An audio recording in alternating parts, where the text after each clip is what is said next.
चल गया है, गायनेकोलॉजिस्ट को नहीं करना चाहिए। They should, because even their breasts are subject to the care of surgeon. Does not go to the benign breast. Breast cancer पे एक विषय जो सरकार जी चर्चा हो रही है कैंसर का। क्या कुछ लेके कैसे देख रहे हैं? ब्रेस्ट हाँ, कैंसर तो कैसे बढ़ रही है भारत में? जी, उसको कैसे देख रहे हैं? ब्रेस्ट कैंसर मनुष्य जाति का सबसे अधिक होने वाला कैंसर है। Breast cancer is the commonest cancer of human race and it is increasing rapidly throughout the world, even in India. पहले ये पाश्चात्य देश का अंग्रेज़ जो गोरी कॉकेशियन वाइट लेडी का होता था डिजीज़, अमेरिका में, यूरोप में, अब ये भारत में, अफ्रीका में, हर देश में बहुत तेज़ी से बढ़ रहा है। उसकी बहुत चर्चा हो रही, बहुत रिसर्च हो रही, क्यों ऐसा हो रहा है, बहुत शोध हो रहा है।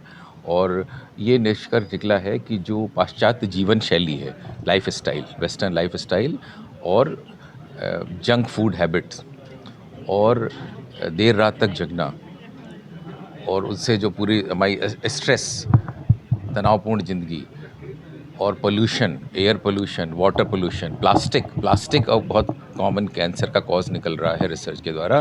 प्लास्टिक की बोतल में पानी पीते हैं, प्लास्टिक में खाना खाते हैं। तो प्लास्टिक, पोल्यूशन, टोबैको, अल्कोहल, पाश्चात्य जीवन शैली और फूड हैबिट्स, ये कारण हैं। और उनकी जो हमारी लाइफ स्टाइल है, पहले लेडीज़ बहुत एम्बिशियस हो गई हैं, वो एस्पायरिंग हो गई हैं। पहले पढ़ती नहीं थी या थोड़ा बहुत पढ़ती थी, हाई स्कूल इंटर कर लिया, अब वो मेडिकल में जा रही हैं, इंजीनियरिंग में जा रही हैं, उसके IAS कर रही हैं, उसके बाद वो पोस्ट ग्रेजुएशन करती हैं, फिर उसके बाद फिर और कहती हैं फैकल्टी बन जाएँ, फैकल्टी के बाद शादी हो जाए, तो उसमें 30-32 साल निकल जाते हैं। उस समय उनको PCOD होता है, इनफर्टिलिटी होता है। और अगर पहला बच्चा, बहुत रिसर्च हुई है, उसके निकला है निष्कर्ष, अगर पहला बच्चा 30 वर्ष के बाद होता है और उसको 2 वर्ष तक स्तनपान न किया जाए, तो उस महिला को स्तन कैंसर होने की संभावना बहुत बढ़ जाती है।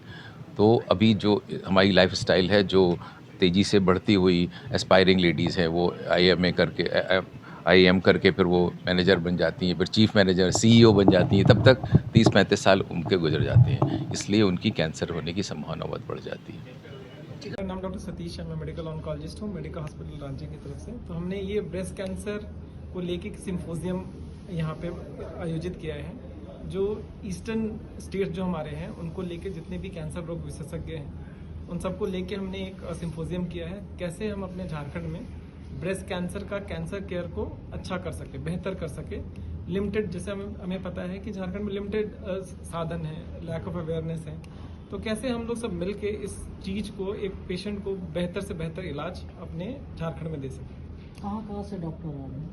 हमारे पास एम्स दिल्ली से, TMH से डॉक्टर है, TMC कोलकाता से हैं, मेरठ से डॉक्टर हैं, और रांची के जितने भी जाने माने सर्जन्स हैं, सब लोग हमारे इस सिम्पोजियम में सम्मिलित हो रहे हैं। सिम्पोजियम के बाद अगर कुछ ऐसे होते हैं तो क्या झारखंड में जो बाहर के डॉक्टर आ रहे हैं कुछ पेशेंट को देखेंगे भी क्या? नहीं, ये सिम्पोजियम का ये है कि हमारे पास ऑलरेडी उस तरह का एक्सपर्टाइज, उस तरह के डॉक्टर्स हमारे पास अवेलेबल हैं, पर कैसे हम लोग एक दूसरे, जैसे कि हम अगर किस तरह से हम एक दूसरे के आदान प्रदान से, नॉलेज के आदान प्रदान से, किस तरह से, जैसे हम जानते हैं कि मैक्सिमम जो ट्रीटमेंट हो रहा है कैंसर का आजकल आयुष्मान भारत से हो रहा है, तो किस तरह तो उसी स्टेट की योजनाओं की तरह, या हमारा अबुआ योजना हो गया, उस सबको कैसे एक साथ मिला के हम बेहतर से बेहतर इलाज, जिसमें पेशेंट के ऊपर बर्डन ना पड़े फाइनेंशियल। क्या लगता है कितना लोगों को फायदा होगा इससे? नहीं, झारखंड में रेशियो क्या है? जैसे अगर हम पूरे झारखंड में, ये प्रोग्राम का मुद्दा है कि झारखंड में कैंसर रजिस्ट्री नहीं है। हमें नहीं पता कि एक झारखंड में गॉल ब्लैडर के केसेस कितने आ रहे हैं, ब्रेस्ट कैंसर के कितने केसेस आ रहे हैं। तो हम चाहेंगे कि हम जितने भी कैंसर सेंटर है झारखंड में, वो एक साथ हुए और हमारे पास एक फिगर आए, पहले एक बार फिगर आएगा कि सबसे ज़्यादा केसेस क्या है, तो हम उस हिसाब से गवर्नमेंट के साथ मिलके इसको टैकल कर सकते हैं। जैसे आपने ब्रेस्ट कैंसर लिखा है, कैंसर तो बहुत तरह के होते हैं, तो फिर सारे कैंसर की बात करेंगे या नहीं, ये जैसे ये ब्रेस्ट कैंसर सिम्पोजियम है, तो हम जनरली इसमें ब्रेस्ट कैंसर के बारे में ही बात करेंगे। और क्योंकि ब्रेस्ट कैंसर अभी हम देख रहे हैं कि झारखंड में बहुत तेज़ी के साथ फैल रहा है और इससे कोई भी वर्ग अछूता नहीं है, अपर क्लास से लेके लोअर मिडिल क्लास, गाँव तक लोगों को आ रहा है। और सबसे अच्छी बात है कि ब्रेस्ट कैंसर एक तरह से अभी, अगर हम आयुष्मान भारत में देखें, अगर स्टेज 1, स्टेज 2 में हम पकड़ लेते हैं या स्टेज 3 में पकड़ लेते हैं, तो आयुष्मान भारत में हम इसको बिल्कुल मुफ्त इलाज जिस तरह से ब्रेस्ट कैंसर के लोगों का तादाद जो है बढ़ते चला जा रहा है, क्या कारण है, उसको कैसे, किस तरह से जो है रोका भी जा सकता है? नहीं, बढ़ने का कारण देखिए। हाँ, जैसे मैं एक बिंदु लूंगा। बढ़ने का कारण सबसे है कि हमारे में अवेयरनेस बढ़ा है। दूसरा है कि जो हमारी डाइट जीवन शैली चेंज हुई है। कहाँ हम काम करते हुए लोग थे और अभी बैठ के ओबेसिटी एक बड़ा, अभी अगर आप देखेंगे तो नए हमारे शोध में ओबेसिटी को एक बड़ा रिस्क फैक्टर माना गया कैंसर में। अगर स्मोकिंग अगर पहला है तो दूसरा ओबेसिटी है। तो हमारा जो हमने खान पान चेंज किया है उसके चलते एक है, जो फिजिकल इनएक्टिविटी हमने बंद कर दी है उसके चलते है।